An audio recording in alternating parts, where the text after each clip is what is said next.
من كل ذنب وأتوب إليه۔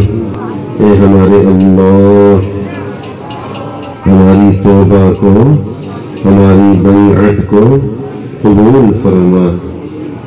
آمین آمین۔ اللہ جل شانہ قبول فرمائے۔ بیعت ہونا سنت ہے، اپنی اصلاح فرض ہے۔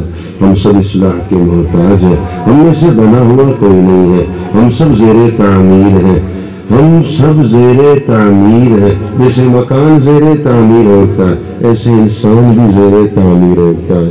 مکان نہیں بنا، دنیا سے چلے گئے، آخرت میں کوئی مواخذہ نہیں کہ مکان کیوں نہیں بنایا۔ اپنے کو انسان نہ بنایا، چلے گئے تو سخت مواخذہ، سخت پکڑ ہوگی۔ اپنے کو انسان کیوں نہیں بنایا؟ سوال ہوتا ہے کہ انسان تو اللہ جل شانہ نے ہمیں بنا دیا، اپنے آپ کو ہم کیا انسان بنائے؟ جواب یہ ہے، جو ڈھانچہ ہے یہ انسان نہیں ہے، یہ انسانیت کا تھیلا ہے، انسانیت کا غلاف ہے، انسانیت کا لفافہ ہے۔ انسان اندر کی خوبیوں کا نام ہوتا ہے۔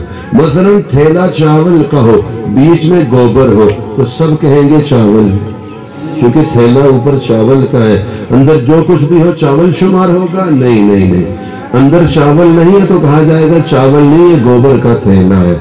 دل پہ بوجھ نہ آنے پائے، اپنی طرف سے پوری کوشش اس بات کی کرو، دعا مانگو، پکا ارادہ کرو، مجھ سے کسی کو تکلیف نہ پہنچے، میری وجہ سے کسی کا دل نہ دکھے۔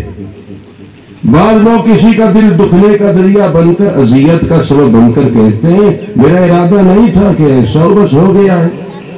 اتنا یہ ان کا کہنا کافی نہیں ہے کہ ارادہ نہیں تھا، بلکہ یہ ضروری ہے کہ یہ ارادہ کریں کہ مجھ سے کسی کو تکلیف نہ پہنچے۔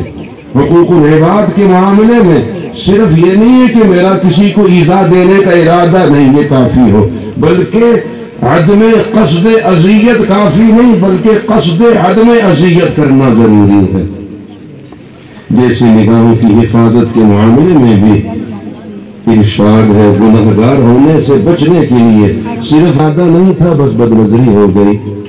نظر کی حفاظت نہ کرنے کا ایک نقصان یہ بھی ہوتا ہے